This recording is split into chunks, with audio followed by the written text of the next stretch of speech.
Do you work with mostly people one-on-one, or do you have some where they are small groups of kids as well?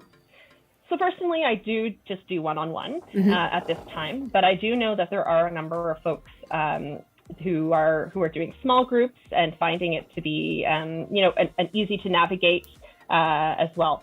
Yeah. And so let's get into, I know that you can turn off some features when your students aren't doing what they need to do, but classroom management is always going to be an issue as the kids have like free reign control, that kind of stuff. Do you find that just taking away their controls for certain things, or just bringing up the board bigger, just like focuses them on in, and then you don't really have any issues, that kind of stuff? It's a great question. There are certainly some fantastic kiddos who I have where they are just so creative, a little too creative sometimes. Yes. And so I am often, with certain kids having to turn off the features, but because again, like they are like, no, I don't want to, not be able to post a sticky note or upload an image. They often will toe the line, and I maybe at the beginning more so, but as time goes by, they know the drill. It's like we're not building things right now. We're focused on the screen. You can't move. We're talking about literacy. So yes, it can be a bit of, at the beginning, like, oh gosh, especially for, wonderful ADHD kiddos. I also have ADHD, so me being in here, of course, I want to do all of the things, but I find it's really not tricky to get them focused in, given all of the controls that you have. Yeah. That's awesome. Yeah. Good to hear.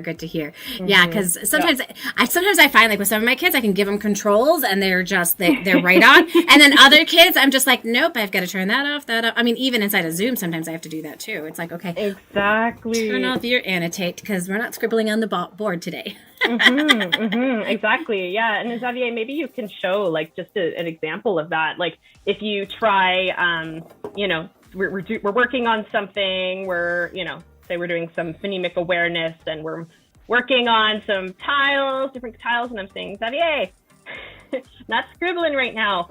I can go and erase it, but he's going to keep doing it because he's just, feeling inspired and distracted. So I'd say, okay, Xavier, we're not going to be able to draw right now. So I go to the draw function and I take it away. And you'll see immediately he has lost. He felt it. He felt it immediately. Yeah, and so they know the drill. It's like that is it, my friend. Thanks for trying, but no. Yeah, and then when it's time again, whenever that may be, I might want to start doing some arrows and drawing various things. I will just unlock and I'll behave this time. Thanks, Xavier. Okay, you can go. You can go and do what you'd like to do. So it's definitely a godsend. But I find I don't have to use it as much as I thought with this platform. Sure. Yeah.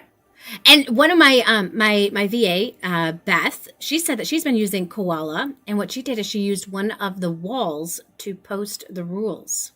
Yes. Exactly. Oh my God, that's great. And the kids helped come up with the rules and they wrote them on down, like what's acceptable. And that's just great. Smart. That's just great classroom management right there, Miss Beth. So congratulations. It sure is. And you know what? Say they're running around. There's lots of talking. There's lots of that. You can just, focus them on that rule board and be.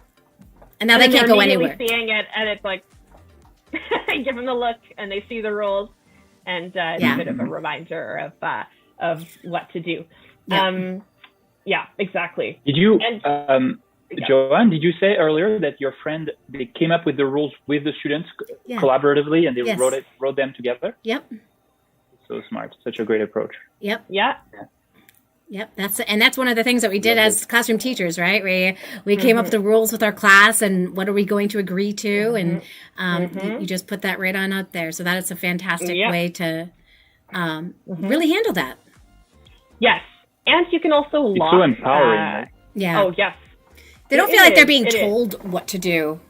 They feel like they have a say in what is acceptable and what's not acceptable. It's kind of backwards. It's very, very psychological.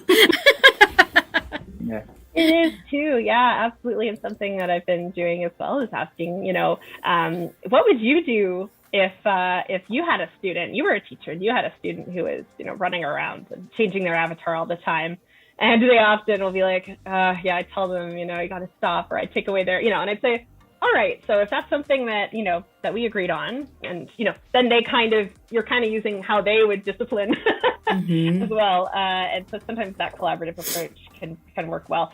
But you can also, I was going to just quickly mention too, you can lock whatever you have. So if you have some kiddos who do not want to look at the classroom agreements, they might try and delete it, or they might move it. Certainly with the interactivity here, they might not know if something is meant to really stay and like be a permanent or semi-permanent, feature in their room, or if it's something they could move.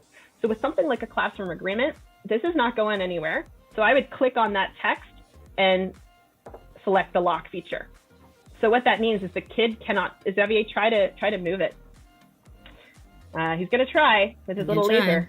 And it's not going to work. Nope. But I can go in, I can unlock it, I can lock it back again, I could edit it, all that stuff, or I could just delete it when I'm done.